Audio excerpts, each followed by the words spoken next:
나은 대답 우리 시리즈를 하고 있는데 성령 충만의 희열, 유희열이 아니고 희열에 대해서 한번 이야기를 나누려고 합니다. 희열을 사람들이 많이 구하는데요. 이 에픽이란 단어를 함께 한번 생각해 보려고 해요. 에픽, 컨텐츠 마케팅이란 책이 있대요. 에픽한 그런 내용을 어떻게 잘 만들 수 있느냐 하면서 뭐 여기에서 코카콜라, 구글, 펩시 뭐 어떻게 하나 그런 컨텐츠를 어떻게 만드나 그런 내용인데요. 이 에픽이란 단어를 한번 생각해 보려고 그래요. 에픽이란 단어 들어보셨어요? 많이 들어봤죠? 어떤 게 에픽이란 단어인가요? 어떤 걸 이야기하나요? 네. 한글말로 하면 뭐예요? 네. 제가 설교 시간에 죄송합니다. 이거는 조금 이렇게 표준어는 아닌데요. 제가 그 기사를 봐서 그래요. 에픽이란 단어를 우리말로 하면 이거래요. 쩐다. 네, 그렇대요. 그게 딱 맞는 단어래요. 그래서 지존이다. 뭐 그렇게 해서 이 에픽이라는 건 사실은 뭐 우리로 동양으로 하면은 삼국지 아니면은 서양 책으로 하면 일리아드, 뭐 오디세이 그런 되게 대하 서사시 그런 것 아니면 반지의 제왕 아니면 스타워즈 같은 되게 디테일하고 되게 스케일이 큰 그런 것들을 그런 이야기 장엄하고 방대한 이야기를 담은 그래서 엄청난 감동이 물밀듯이 쏟아지는 그런 이야기를 이야기를 하는데 뭐 요즘에는 되게 말 그대로 지존이다 이렇게 할 수 있는 것들을 에픽하다 그렇게 표현을 한대요. 그래서 많이 보는 이렇게 많이 보는 것들. 그래서 예를 들어 우리나라 말로는 희열이라고 할 수 있을 것 같아요. 희열, 네, 희열을 느낀다라고 할 수 있는 것. 많은 사람들이 이렇게 희열을 느끼는 것, 이렇게 감동을 받고 경험을 하는 것을 많이 찾습니다. 우리가 언제 그런 걸 느끼나요? 예를 들어 저는 아직 한 번도 못 보고 저도 정말 보고 싶은데 오로라, 네, 북극에 가면 오로라를 보면은 그런 감정이 들지 않을까 싶어요. 또 어떤 사람은 핸델의 메시아의 할렐루야 그때 우리 다 같이 일어나서 듣잖아요. 그런 것을 들을 때 희열을 느끼기도 하고 또 어떤 사람들은 또 아름다운 이야기를 들으면서 예를 들어 마틴 루터 킹 그분이 노예 해방 그 흑인 인권을 위해서 했던 그런 아름다운 이야기를 통해서 이런 희열을 느끼기도 합니다. 그럴 때 에픽이란 단어를 쓰기도 합니다. 여러분은 언제 그런 에픽한 경험을 하셨을까요? 옆에 앉아 계신 사랑하는 아내와 사랑하는 남편을 처음 만났을 때 한눈에 반했을 때 네, 전혀 반응이 없습니다. 지금 네, 유튜브 싱크 때문에 반응이 없는 건지 아니면 동의를 안 하는 건지 네, 저는 만났을 때 정말 에픽한 희열을 느꼈죠.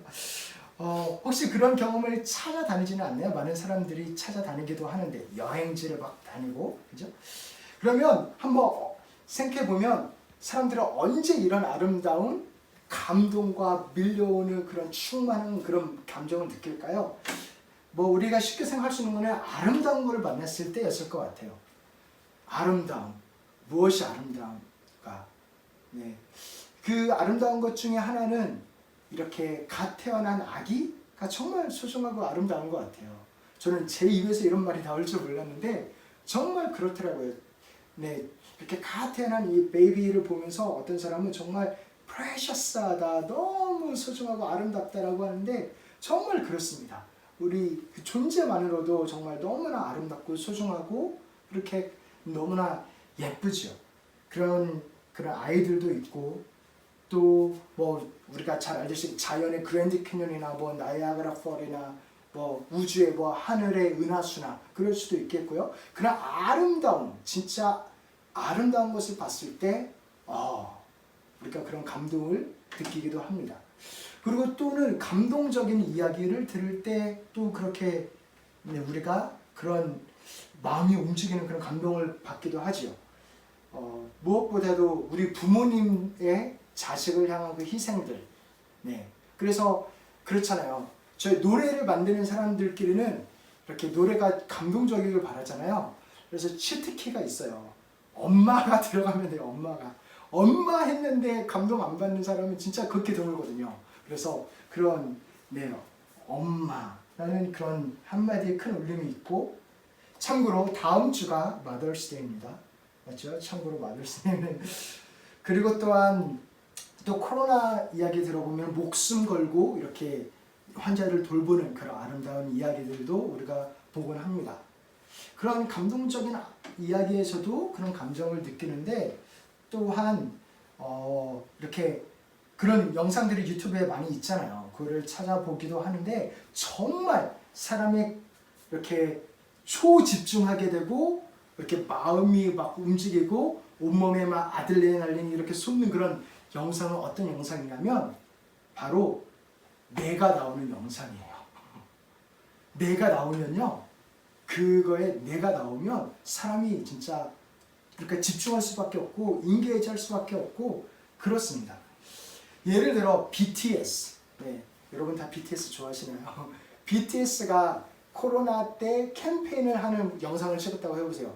집에서 잘 계셔야 됩니다. 자가 격리를 하셔야 됩니다. 라는 거를 독려하는 캠페인 영상을 찍고 그 맨 마지막에 내 이름을 불렀다고 생각해 보세요. 그러면서 누구 이 영상을 동참해 주세요. 만든 거를 동참해 주세요 하면은 그 영상 안 만들 분 계신가요? 그냥 그 내 이름이 불렸을 때 그냥 씩 웃고 그래 이렇게 넘어가실 분이 계신가요? 이렇게 내가 특별히 호명되고 내가 그 아름다운 예쁜 이야기 가운데 동참하고 있으면 그것만큼 사람을 이렇게 감동을 주고 바꾸는 게 없습니다. 그렇게 내가 있을 때 그렇게 그런 엄청난 이야기 속에 내가 들어가 있으면 사람은 희열을 느낄 뿐만 아니라 사람이 바뀌죠. 사람이 바뀌기도 합니다. 제가 지금 감정에 관한 이야기를 계속 하고 있어요.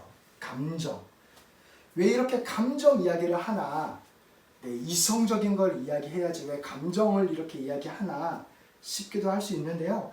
이 감정이 우리 안에 있는 감정이 이성보다 낮은 게 절대로 아닙니다. 낮은 게 아닙니다. 인간이 모두 다 감정이 있죠. 감정이 없는 인간이 누가 있겠어요.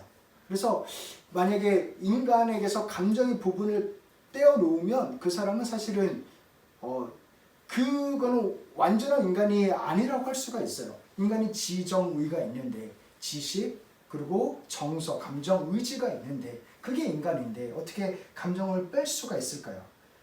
이렇게 이제 이 감정이 있고 또 우리가 감정이 있는 이유는 우리 하나님 아버지가 감정이 있어서 그래요. 하나님도 감정이 있으신 분이세요. 감정이 충만하고 감정도 표현도 엄청 잘하세요. 우리 그 대표적인 장면이 이 장면입니다. 우리 함께 읽어보겠습니다. 너의 하나님 여호와가 너의 가운데에 계시니 그는 구원을 베푸실 전능자이시라. 그가 너로 말미암아 기쁨을 이기지 못하시며 너를 잠잠히 사랑하시며 너로 말미암아 즐거이 부르며 기뻐하시리라 하리라. 아멘. 너로 말미암아 즐거이 불러서 기뻐하신대요. 하나님이 덩실덩실 춤을 추시는 거예요. 저 하늘에서. 그 하나님의 감정이 한번 느껴지시나요? 우리 하나님 감정이 있으세요. 우리 인간도 하나님의 형상을 닮았기 때문에 감정이 있습니다. 감정이 절대 나쁜 것 아닙니다. 그리고 감동 받는 것, 감정이 움직여서 감동받는 것에 힘이 있기 때문에 그래요. 힘이 있기 때문에 그렇습니다. 이런 말이 있죠. 사람은 고쳐 쓰는 거 아니다. 그런 말 들어보셨어요? 네, 사람이 잘 안 변한다라는 참 슬픈 현실인데 근데 그 사람이 언제 행동이 바뀌나요? 인간이 지정의가 있는데 지식, 머리로 다 이해가 되면 그 사람이 행동이 바뀌나요? 그리고 운동이 중요하다는 것은 누구나 다 잘 알고 계시죠. 근데 그 머리로 다 안다고 행동이 바뀌나요? 마음이 움직여야 사실 바뀝니다. 이 한 남자가 누군가 사랑하는 여자가 생기면 운동하지 말라고 해도 합니다. 네, 살을 빼야 하기 때문에 그렇게 마음이 움직이면 그러면은 행동이 바뀌는 거예요. 지식, 감정, 의지가 바뀌는 게 결국 사람이 바뀌는 걸 텐데 그것에 뭐 지식도 물론 필요하지요. 지식이 전혀 없어서는 안 되겠지요. 근데 감정이 힘이 있다라는 거예요. 감동받는 것에 힘이 있다라는 것입니다. 그래서 가수한테도 가수의 목표는 그거잖아요. 가수의 목표는 음정과 박자가 정확하게 맞게 노래를 부르는 게 목표가 아니에요. 그거는 기본이에요. 가수의 목표는 그 노래를 불러서 이 상대방이 관객이 감동을 받는 거거든요. 공감을 하는 거거든요. 그러기 위해서는 막 음정 박자가 있는 대로 다 틀리면 전혀 공감하지 못하겠죠. 그거는 기본이고 그 위에 삶이 담기고 진심이 담기고 감정이 담겼을 때 이렇게 함께 할 수 있는 거거든요. 그래서 이 음정 박자가 맞는 그렇게 딱딱 맞는 것을 이성적이라 한다고 한다면 감정은 제가 지금 함께 나누고 싶은 이 감정은 그거보다 더 어떻게 보면은 모든 것이 조건이 완성되었을 때 느껴지는 그 아름다움, 힘이 있는 감동을 이야기하는 것입니다. 이런 것들은 절대 쉽지가 않죠. 이성이 감히 맡겨볼 수 있는 그런 종류가 아니지요. 그래서 이런 희열, 이렇게 감정이 이성의 반대도 아닐 뿐더러 이렇게 희열을, 감동을 느끼면 그것이 인생 자체를 바꾸기도 합니다.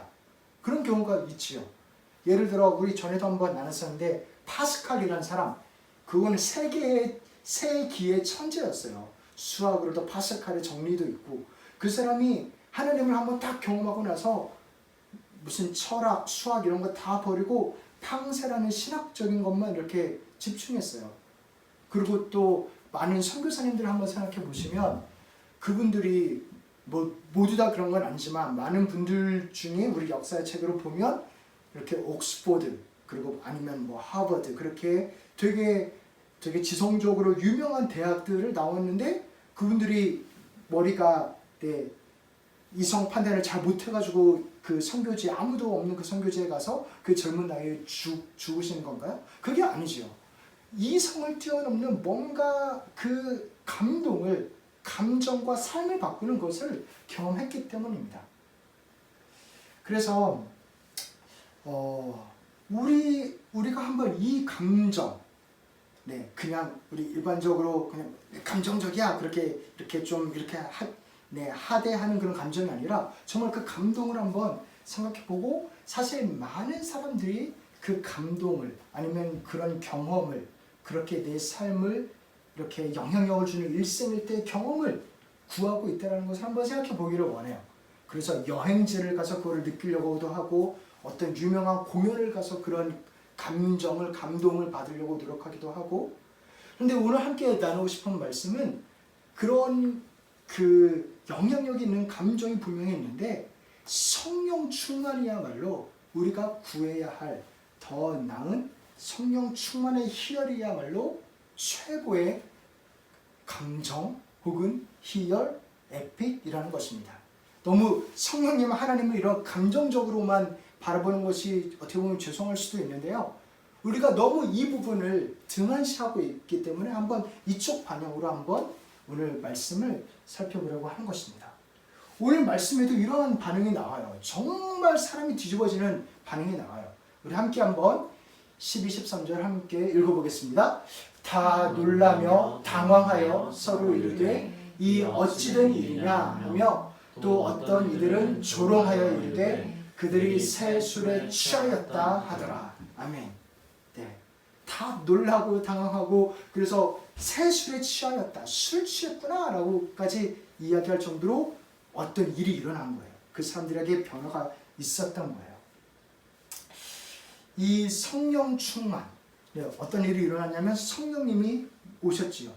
마가의 다락방에서 120명의 제자들이 기도하고 있을 때 성령님이 오셨는데 하늘을 가르는 바람 같은 소리와 불과 같은 모습으로 오셨고 사람들이 갑자기 다른 나라 말을 하기 시작한 거예요. 다른 나라 말을 하기 시작했습니다. 저는 이 다른 나라 말을 하는 이 은혜가 정말 너무나 부럽습니다. 정말 부럽습니다. 이렇게 사람들이 새 술에 취했다라고까지 오해하고 이렇게 되게 뭔가 저게 하고 이렇게 바라보는 조롱하는 눈빛도 있었는데 혹시 우리 가운데도 이렇게 생각하는 분들이 있는지 모르겠어요.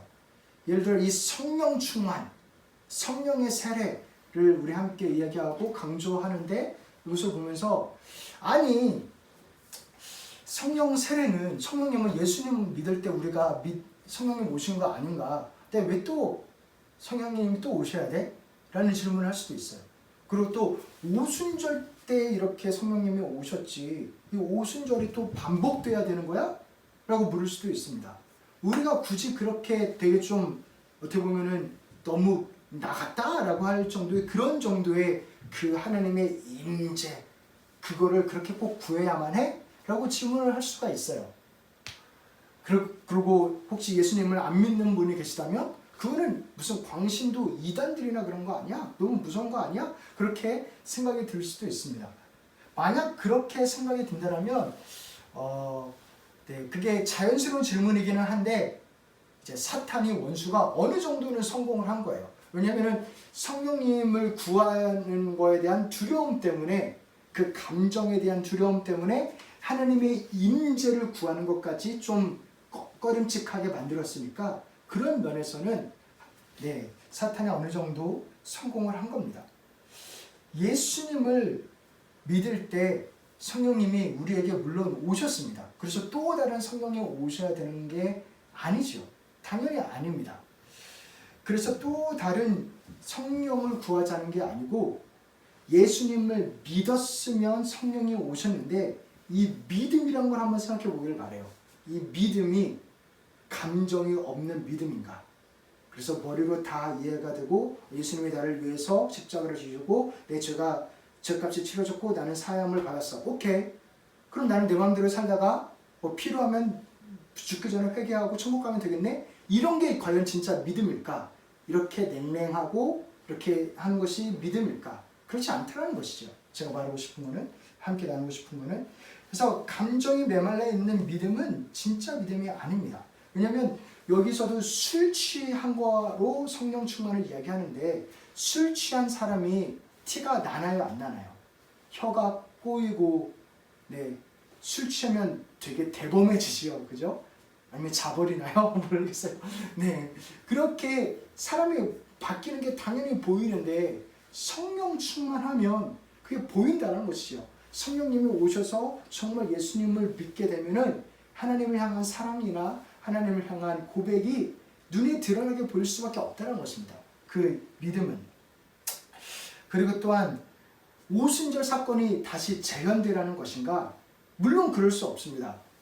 예수님께서 십자가에서 못 박혀 돌아가시고 그리고 예수님이 또다시 십자가에 못 박혀서 돌아가실 필요도 없고 그렇게 또다시 못 박히실 수도 없고 그런 것처럼 오순절 사건은 한 번 일어난 사건이 맞아요. 제가 지금 오순절 사건이 다시 일어나야 된다라는 것이 아니고요. 성령님이 충만하게 임재하신 것이 반복돼서 일어난다 라는 것을 이야기하는 겁니다. 당장 4장만 가도 그 장면이 일어나고요. 그리고 종교개혁 때도 그때가 그런 게 일어났고요. 역사를 보면 종종 부흥의 현장마다 성령님이 충만하게 임하신 것이 나타났습니다. 그게 있습니다. 우리 같이 한번 4장 31절 함께 읽어보겠습니다. 빌개를 다음에 모인 곳이 진동하더니 무리가 다 성령이 충만하여 담대히 하나님의 말씀을 전하니라. 아멘. 성령 충만이 이때 일어난 성령 충만이 우리에게도 지금 이 시간에도 임하기를 정말 예수 그리스도 이름으로 축복합니다. 우리가 그 은혜를 받기를 소원합니다. 그런데 우리에게 왜 성령 충만에 대해서 주저하게 되는 마음이 있을까요? 그것에 대해서 토저 목사님은 이렇게 설명을 하기도 했어요. 감정 자체에 대한 두려움이 있다라는 거예요. 감정. 종교 생활에 감정이 개입되는 게 이게 나쁜 거다라고 하는 편견이 있다라는 것입니다. 이성은 되게 고상하고 되게 아름다운 것이지만 감정은 조금 그보다는 낮은 것이다 라는 이렇게 감춰야 될 것이다 라는 그런 마음이 우리에게 있기 때문이죠. 그런데 한번 생각해 보겠습니다. 생명이 있다고 한다면 움직임이 있을까요? 없을까요? 생명이 있는 것이 안 움직이고 가만히 있을까요? 식물도 그렇지 않죠. 생명이 있다면 움직임이 반드시 있듯이 신앙이 있다면 감정이 있을 수밖에 없습니다. 그 존재에 대한 나의 삶을, 나의 모든 것을 바치고 바라보는 신앙인데 내 감정도 없이 그게 있을 수 있을까요? 감정이 없는 사랑이 있을까요? 사랑하는데 아무런 감정이 없어. 근데 사랑해. 그쵸? 뭐 사랑이 없어도 감정이 있을 수 있나요? 사랑이 있는 감정이 감정인가요? 그러니까 사랑과 감정을 이렇게 따로 떼어낼 수가 없잖아요. 마찬가지로 기쁨과 평강이 없는 하나님 나라도 있을 수가 없습니다. 하나님의 나라 자체가 감정이 충만한 곳입니다. 우리 같이 한번 로마서 14장 17절 함께 읽어보겠습니다. 하나님의 나라는 먹는 것과 마시는 것이 아니요 오직 성령 안에 있는 의와 평강과 희락입니다. 의와 평강과 희락이 가득한 곳이 하나님 나라래요.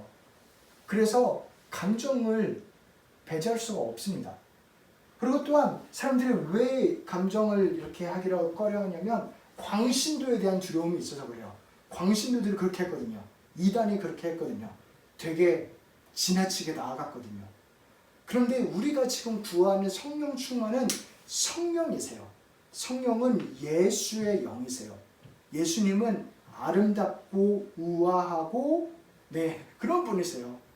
그래서 예수 그리스도의 영이 충만하게 되는 것이기 때문에 광신도가 되자는 게 아닙니다. 오히려 성령은 광신, 그렇게 이렇게 나쁜 어긋난 지나친 신앙을 올바른 신앙으로 바꾸는 분이 성령님이신 것입니다. 그리고 또한 세 번째로 이야기할 때 저도 참 많이 공감하기도 하고 찔리기도 하고 그러면서 두려운 마음으로 또 이 시간 나누기도 하는데요. 성도님들이 성령 충만할 때 어려워하는 이유는 성령의 능력이 없는 설교자한테 성령 충만에 대한 이야기를 너무 많이 들어서 그렇대요. 그런 것 같죠? 그런 것 같아요. 정말 그런 것 같아요. 설교자가 성령의 능력도 없으면서 말은 너무나 맞는 말을 하기도 하고 아니기도 할 수도 있지만 말을 하는데 그 설교자한테 그런 성령의 능력이 안 보이는 거예요. 설교자도 성령하고 그렇게 안 친해 보이는 거예요. 그렇기 때문에 그 말이 드라이하고 힘이 없는 거죠. 저도 정말 이 설교를 준비하면서도 또 전하는 지금 이 순간에도 그런 두려운 마음을 가지고 전합니다. 또 다른 그런 그 어려운 마음을 주는 것에 하나 더 추가하는 거가 될지. 그래서 성도님들이 성령 충만에 대한 교리를 반대하는 게 아니지요. 설교자를 봤는데 너무 드라이하기 때문에 그냥 무의식적으로 이거는 내가 받아들일 게 아니구나 튕겨 나가버리는 것이죠. 그래서 이 시간 다시 한번 기도하는데 하나님께서 우리 가운데 이 예배 가운데 정말 성령으로 그 은혜로 충만하게 우리를 인도하시기를 간절히 기도합니다. 전에는 저도 그렇게 기도하고 듣는 우리 성령님들과 함께 기도하며 정말 성령님께서 우리 가운데 역사하시기를 간절히 기도합니다. 이 성령 충만이야말로 인생을 바꿀 수 있는 경험이에요. 제가 굳이 경험이라는 단어를 쓰고 그쪽으로 이렇게 나아가려고 합니다. 이게 전부 다는 아니지만 그렇게 충만한 감동과 감정과 감사와 그 희열이 있는 경험입니다. 우리가 그것을 구하기를 소원합니다. 정말 풍성하게 합니다. 이것은 예수 믿는 분들, 여기 예수님을 믿는 분들도 이 부분에 대해서 너무 이렇게 거기까지 굳이 가야 되나 하는 분들이 계시기 때문에 예수 믿는 분들도 정말 구해야 될 것이기도 하지만 예수님을 믿지 않는 분들도 많은 분들이 여행을 가서 되게 이국적인 정말 나와 다른 새로운 경험을 하면서 아니면 정말 유명한 공연을 보면서 비싼 돈을 주고 그러면서 뭔가를 경험하려고 하는데 뭔가를 느끼려고 하는데 그 모든 것에 비교할 수 없는 그 아름다움의 경험은 바로 성령님이라는 것이죠. 하나님이라는 것입니다. 이 성령 충만이 가장 나은 답이라는 것입니다. 그거에 대한 그렇게 성령 충만을 구해야 되는 그 희열을 구해야 되는 이유를 우리 함께 세 가지를 한번 보려 하는데요. 첫 번째로는 아름다우신 예수님이 우리 안에 들어오시는 것이기 때문입니다. 아름다우신, 우리가 아름다운 것을 볼 때 우리가 그런 감동과 희열을 느끼는데, 세상에서 아니 우주에서 존재하는 것 중에서 가장 아름다운 하나님이 내 안에 들어오는 것이고요. 그리고 그뿐만 아니라 나도 하나님 안에 들어가는 것이, 그것이 성령을 받았다라는, 성령이 충만하다라는 것이기 때문에 그래요. 이렇게 내가 너 안에, 너는 내 안에, 우리 둘이 영원히 살리, 이러면은 이게 유행가 노래, 가사 노래가 틀 수 있는데요. 이게 하나님이 우리한테 하신 말씀이에요. 우리 같이 한번 읽어보겠습니다. 나는 포도나무요 너희는 가지라. 그가 내 안에 내가 그 안에 거하면 사람이 열매를 많이 맺나니 나를 떠나서는 너희가 아무것도 할 수 없습니다. 그가 내 안에 내가 그 안에, 우리 둘이 하나가 되는 것, 그게 우리 하나님의 소원이세요. 하나님의 꿈이세요. 어떻게 보면 하나님께서는 그것을 원하십니다. 이것이 에덴 동산에서부터, 아니 에덴 동산을 만드는 천지창조 그 전부터 하나님이 가지고 계셨던 마음이셨어요. 사랑이신 하나님께서 창조를 하고 그 피조물과 사랑하는 것, 하나가 되는 것. 그래서 성령님께서 우리 안에 들어오셔서 이거를 구체화시키는 것입니다. 이렇게 하나님과 하나 되는 것, 성령님이 우리 안에 들어오셔서 시작되는 이 연합, 이게 얼마나 중요하냐면요. 이게 어떻게 보면은 어떤 의미로는 마지막에 천국, 새하늘과 새 땅, 이것과 견줄 수 있는 뭐가 더 낫다라고 할 수 없어요. 그죠? 그렇게 제가 감히 말할 수는 없죠. 그럴 수 있는 아주 소중한 경험입니다. 왜냐하면 이 새하늘과 새 땅도 사실은 나와 하나님의 연합, 그게 아무런 제약 없이, 아무런 죄의 방해나 세상에 우리의 연약함의 방해 없이 완벽하게 이루어지는 게 새하늘과 새 땅에서의 모습이에요. 그것이 이미 성령이 오셨을 때 출발이 되었어요. 그러니까 새하늘과 새 땅이, 저 천국이 전혀 새로운 개념이 아니라는 것입니다. 거기서 경험할 거가, 물론 우리가 더 충분히 하나님을 누리겠죠. 그러나 그 누리는 것이 전혀 새로운 그것이 아니라는 거예요. 하나님이 그 천국의 맛을, 그 영광의 그 글림스를 이미 우리한테 보여주셨다는 겁니다. 무엇으로? 성령님이 우리에게 오심으로. 그만큼 성령 충만이 중요합니다. 그것이 정말 중요합니다. 특별히 성령이 불과 바람으로 왔거든요. 이것에서도 하나님 아버지가 우리를 얼마나 절절히 사랑하시는지를 볼 수가 있어요. 우리 같이 한번 읽어보겠습니다. 호련히 하늘로부터 급하고 강한 바람 같은 소리가 있어 그들이 앉은 온 집에 가득하며 마치 불의 혀처럼 갈라지는 것들이 그들에게 보여 각 사람 위에 하나씩 임하여 있더니. 그래서 여기서 나오는 바람과 불은 하나님의 상징이에요. 특별히 불은 하나님의 임재의 상징입니다. 하나님께서 모세를 부를 때 그때 불로 나타나셨어요. 그래서 여호와의 사자가 떨기나무 가운데로부터 나오는 불꽃 안에서 그에게 나타나십니다.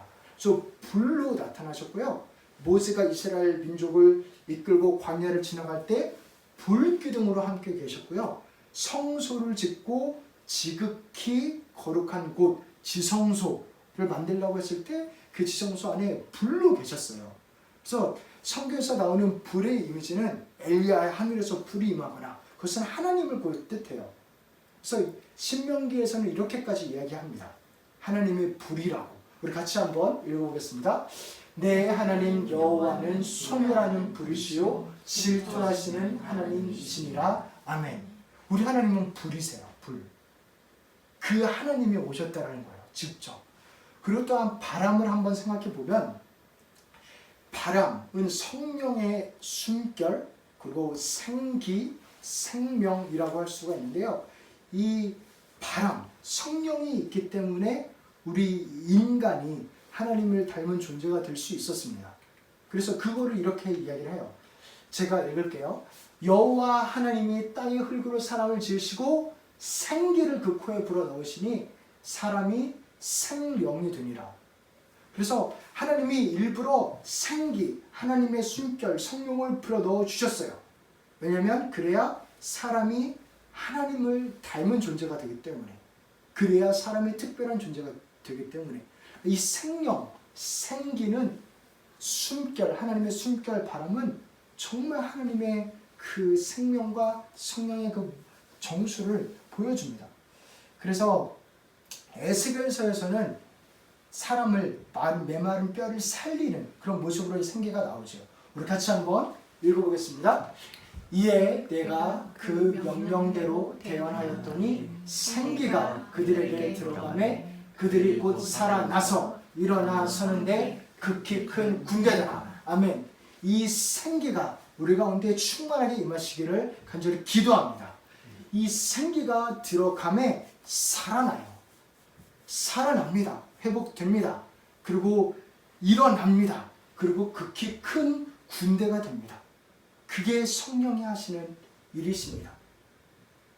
이 생기를, 이 숨을 예수님이 부활하시고 나서 또 제자들에게 불어넣어 주세요. 예수님이 부활하시고 나서 이렇게 몇 번 나타나시는데 그의 성경에 적힌 게 몇 개가 안 되는데 그 중에 중요하게 생기를 불어넣는 것을 주님께서 말씀하십니다. 우리 같이 한번 읽어보겠습니다. 이 말씀을 하시고 그들을 향하사 숨을 내쉬며 이르시되 성령을 받으라. 아멘. 주님께서 숨을 내쉬면서 그 태초에 하나님이 숨을 내쉬는 그 장면을 일부러 소환해 오시는 거예요. 내가 지금 재창조를 하고 있다. 너를 살리고 있다. 에스겔서를 소환하고 있고 그렇게 하는 겁니다. 살아날 것이다. 할렐루야. 그래서 이 성령을 경험할 때에 하나님의 지극히 거룩한 임재와 하나님의 생명에 살리는 것이 오는 거예요. 그 정도로 우리에게 오시는 겁니다. 하나님이 오시는 것은. 그래서 성령을 경험하는 많은 사람들이 이 바람과 불 그런 경험을 이야기를 해요. 저도 기도하면서 성령님을 경험할 때 정말 그렇기도 하고, 뭐 어떤 분들은 몸이 뜨거워지고 어떤 분들은 바람을 느낀다고 하고, 모르겠어요. 그걸 어떻게 받아들여야 되는지 모르겠지만 그런 현상들을 고백하곤 합니다. 네. 그래서 찰스 핀이라는 그런 한 목사님은 이렇게 이야기를 했어요. 성령님이 임할 때 어떻게 느꼈냐면, 성령님이 임할 때 나의 영혼과 육체를 가득 채우는 것 같았다. 마치 온몸이 감전된 것 같았대요. 불을 이야기하는 거죠.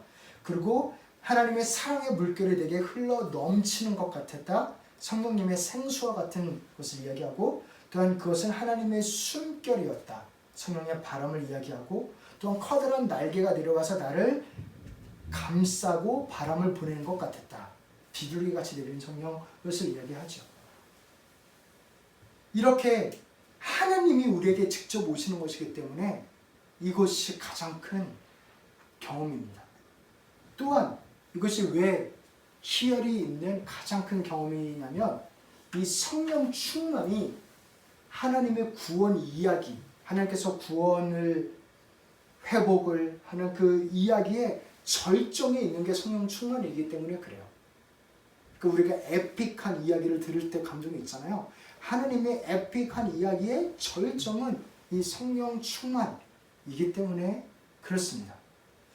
이 성령 충만이야말로 태초 때부터 시작된 하나님의 이야기의 목적입니다. 우리가 성탄절이 있고, 유월절, 사순절이라 할 수도 있고, 부활절이 있고, 또 성령 강림절, 이렇게 절기들이 기독교 절기가 있잖아요. 예수님이 탄생하신 것, 예수님이 돌아가신 것, 그리고 예수님이 부활하신 것, 그렇게 있는데 이 여러 절기들 중에서 어느 것이 더 중요하다, 이것이 더 낫다, 더 높은 거다 라고 말할 수는 없어요.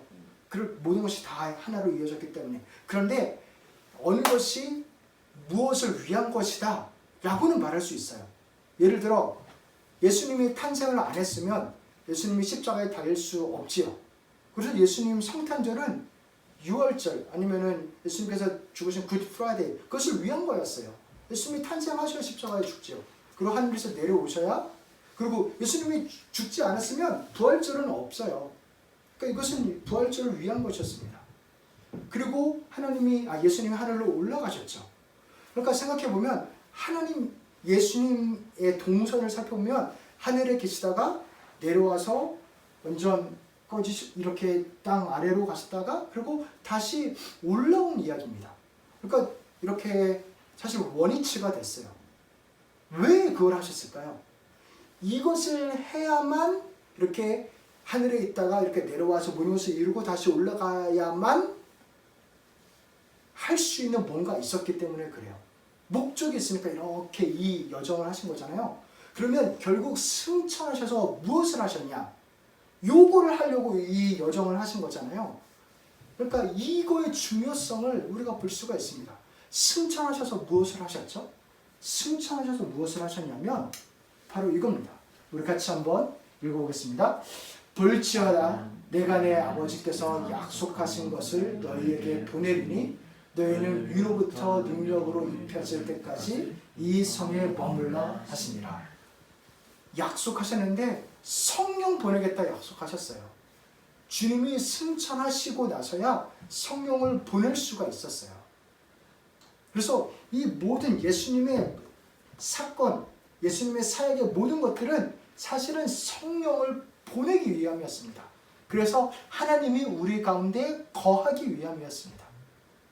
에덴 동산 때 그게 가능했는데 타락해서 그게 망쳐버렸기 때문에 그거를 위해서 하신 거예요. 그래서 예수님께서 십자가에 죽으심으로 우리의 죄를, 저주를 끊으셨죠. 그래서 우리를 청소를 하신 거예요. 하나님이 오셔도 될 만한 그런 깨끗한 곳이 되게 예수님께서 십자가에 죽으심으로 죄값을 치르심으로 우리를 깨끗하게 준비를 하신 겁니다. 그리고 예수님께서 부활하심으로 새로운 육체가 된 거예요. 그래서 우리에게 새로운 육체의 첫 열매가 되셨잖아요. 예수님께서 부활하심으로 이 하찮은 인간인데 그냥 흙뿐인 인간인데 거기에 하나님이 들어오셔도 될 만한 그런 존재로 바꾸신 거예요. 부활이 그거를 증명한 겁니다. 새로운 육체가 있다라는 것을. 그리고 또한 예수님께서 하늘로 올라가심으로 인해서 이 육체를 가지고 있는 몸인데도 하늘로 올라가 하나님의 영광과 함께하는 것, 그것을 가능하게 하신 거예요. 그래서 그러니까 하나님과 연합한다는 그 영광을 이 연약한 육체임에도 불구하고 누릴 수 있도록 그 길을 열어주신 겁니다. 하늘에 올라갔다는 게 영광을 받았다는 것이죠. 우리가 그 하나님의 영광에 동참한다는 것이죠. 그래서 하나님이 마음껏 그 영광스러운 모습으로 하나도 가감하지 않고 영광스러운 모습으로 우리 가운데 거하시는 것을 준비하기 위한 그런 작업들이었습니다. 그리고 성령님이 마침내 오심으로 인하여서 그것이 완성이 되는 것이죠. 성령님은 우리에게 어떻게 오시냐면 하나님은 우리에게 어느 정도로 오기를 바라시냐면 하나님이 그리스도에게 오신 정도로 우리에게 오기를 원하십니다. 하나님이 그리스도를 사랑하시는 만큼 우리에게 오셔서 사랑해주길 원하세요. 하나님이 그리스도를 생각하고 아끼는 만큼 우리에게 오셔서 그 은혜를 나타내 보이기를 원하십니다. 그것이 우리가 받은 영이 예수의 영이라는 의미예요. 하나님이 예수님한테 보내주신 성령과 우리에게 허락하시는, 우리에게 찾아오시는 성령이 다른 성령이 아닙니다. 이게 정말 놀라운 일입니다. 예수 그리스도의 십자가와 부활이 그거를 가능하게 한 겁니다. 하나님이 그리스도를 사랑하는 만큼 나를 사랑하는 것을 가능하게 한 겁니다. 그거를 구하는 게 성령 충만이고요. 우리가 그 정도를 구해야 되는 것입니다. 그게 하나님의 바람이기도 하고요. 우리를 사랑받는 신부라고 하잖아요. 예수 그리스도의 신부. 네, 그런 이야기에 있는 거기 때문에 성령 충만이 정말 내 말 그대로 에픽한 것이죠. 그리고 마지막으로는 이 성령이 우리 개개인에게 오는 거예요.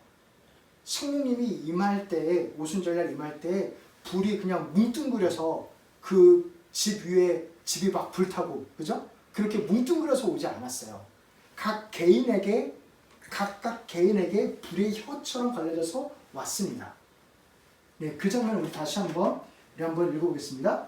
마치 불의 혀처럼 갈라지는 것들이 그들에게 보여 각 사람 위에 하나씩 임하여 있더니 그들이 다 성령의 충만함을 받고 성령이 말하게 하심을 따라 다른 언어들로 말하기를 시작하니라. 아멘.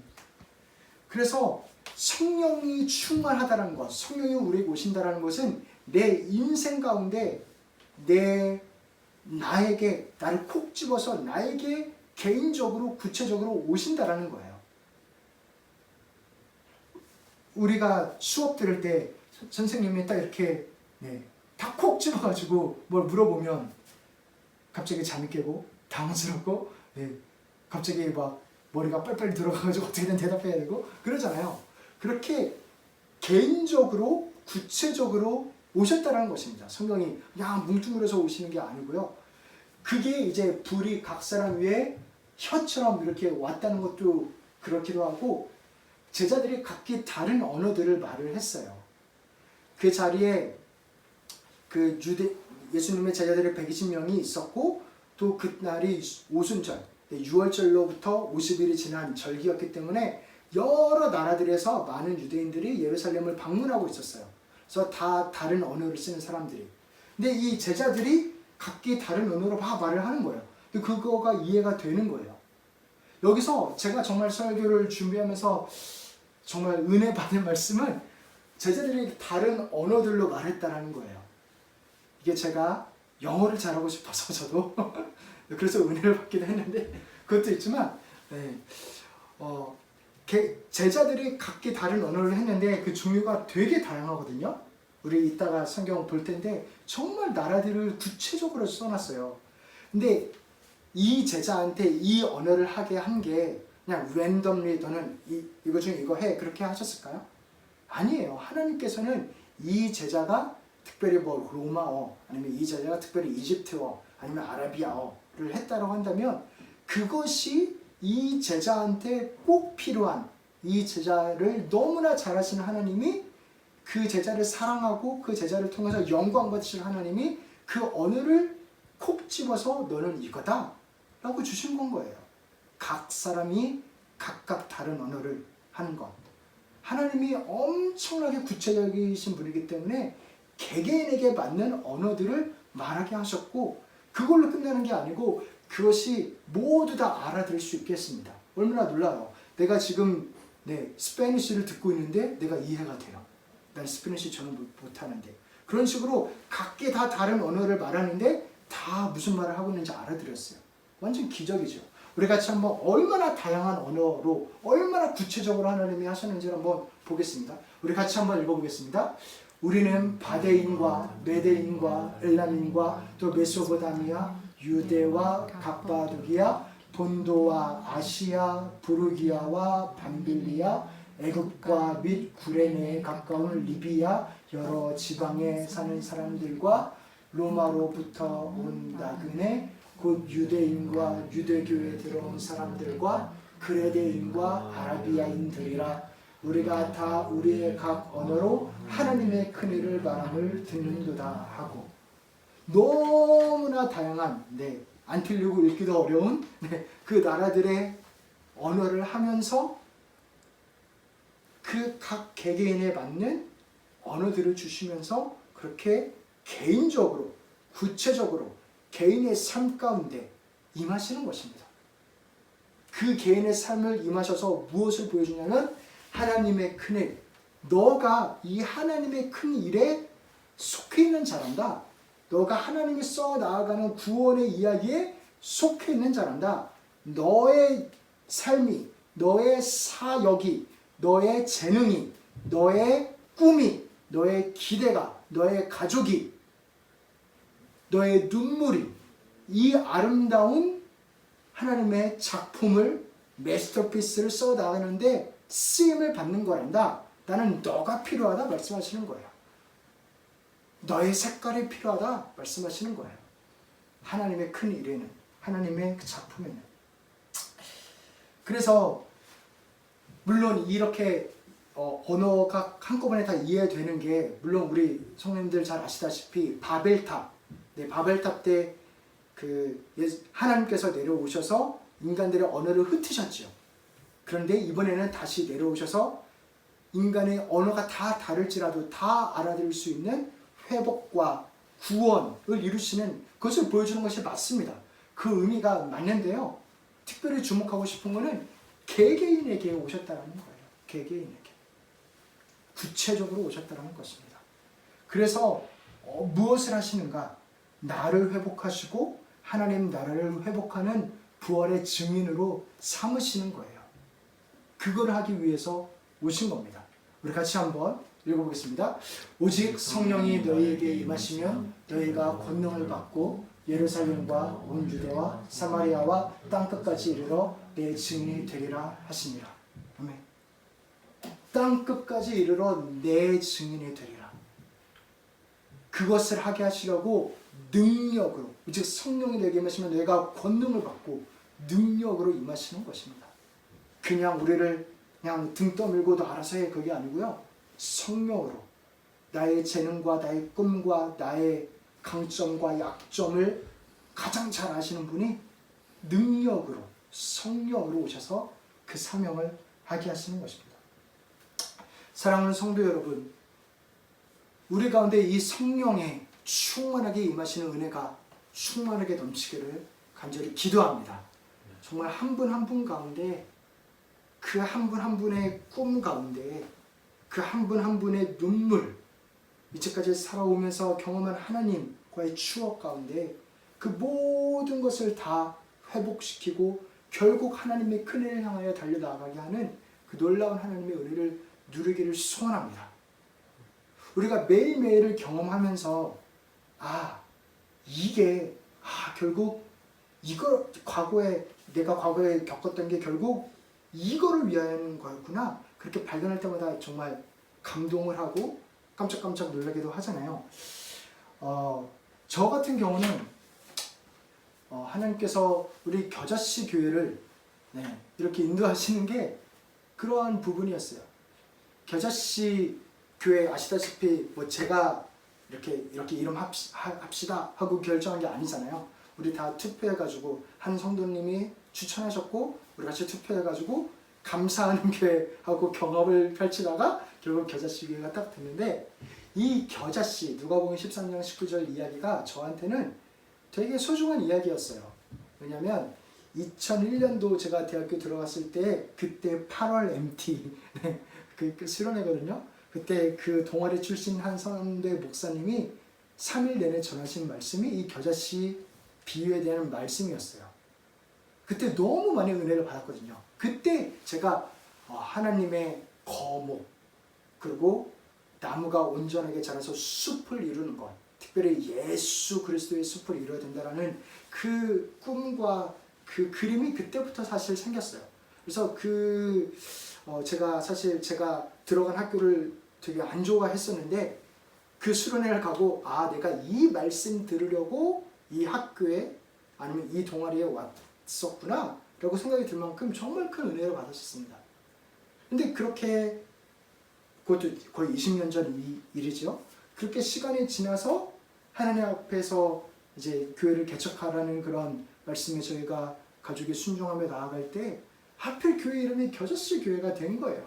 제가 그 모습을 보면서 정말 하나님께서 구체적이시구나, 하나님이 하나하나 그렇게 인도를 하시는구나, 그것도 또한 느꼈고, 또 느낀 거는 내 인생 내 거 아니구나. 그죠? 하나님이 제가 대학교를 어디로 가고 어떤 동아리에 가고 그 모든 것을 세밀하게 다 인도하신 거예요. 그렇게 성령님이 구체적으로 인도를 하십니다. 그리고 또한 또 제가 이렇게 가슴에 가지고 있는 중요한 꿈꾸는 이야기 중 하나가 부흥이거든요. 부흥. 그래서 청년들하고 같이 조나단 에드워드의 생가가 있는 보스턴에 같이 방문하기도 했고, 그 부흥의 이야기를 정말 꿈꾸면서 나아가고 있는데, 기도를 해오고 그러는데, 하필 우리가 이 코로나 이 팬데믹 이 가운데 개척교회를 위해서 기도 모임을 우리가 하고 있는데, 또 그런 기사를 그리고 역사를 보았어요. 무엇이냐면 조나단 에드워드 목사님이 사역하고 하나님께서 놀랍게 은혜를 부어주셨을 때 그때도 전염병이 있었대요. 저 실제로 조나단 에드워드 목사님, 그의 딸인 에스더, 사위인 에런도 그분들도 그 전염병으로 죽었대요. 들어가셨대요. 그래서 그때 전염병이 있었고 또 그 당시 때 부흥을 일으키는데 도화선이 됐던 트리거가 됐던 한 사건이 무엇이냐면 이분은 아비가일 허친슨이라는 자매님인데요. 이분이 전염병에 걸려서 죽어가고 있는데 많은 방문자들이 왔대요. 그때 이 자매님은 방문자들 중에서 예수 믿지 않은 분이 있으면 정말 너무 흥분을 한 거예요. 이분한테 예수님을 전해야 되는데. 그래서 너무 흥분해서 실신할 정도까지. 그렇게 되게 어떻게 보면 유별나신 분이었나 봐요. 이분이 그렇게 방문자들을 대하고 예수 그리스도를 전하고 또 이분이 돌아가시면서 예수 그리스도에 대한 소망을 품고 하는 이 모습, 이분이 전염병으로 죽어가는 이 사건을 통해서 많은 사람들이 우리가 지금 예수 그리스도를 생각해야 되는 때이구나 라는 것을 깨달았대요. 그게 이 자매님의 이야기가 부흥의 도화선이 됐대요. 저도 정말 간절히 그리고 감히 꿈꿉니다. 이 코로나 기간, 이 기간을 통해서 우리가 정말 하나님 앞에 엎드리고 기도하며 성령의 충만함을 구하며 나아갈 때 하나님께서 부흥을 일으켜 주시기를 간절히 기도합니다. 정말 개개인을 살릴 뿐만이 아니라 도시를 살리고 교회들을 살리고 생수의 강물이 넘쳐 흐르고 그리고 또한 정말 많은 자들이 예수 그리스도의 이름을 듣고 구원받는 역사가 일어나기를 소원합니다. 우리 주님이 하시면 될 수 있습니다. 성령 충만하면 성령님이 오시면 그렇게 될 수 있습니다. 우리 마지막으로 한 말씀 함께 읽고 그리고 찬양하고 기도하며 나아가길 원하는데 정말 성령을 구하기를 원합니다. 성령을 구하기를 원합니다. 구하면 주님이 허락하십니다. 구하면 주님이 주십니다. 할렐루야. 네. 우리 같이 한번 읽어보겠습니다. 너희가 악할지라도 좋은 것을 자식에게 줄 알거든 하물며 너희 하늘 아버지께서 구하는 자에게 성령을 주시지 않겠느냐 하십니다. 아멘. 오늘 읽은 말씀도 그 증거고 우리의 매일매일 삶도 그 증거가 될 것입니다. 그렇게 인도하실 주님을 찬양합니다.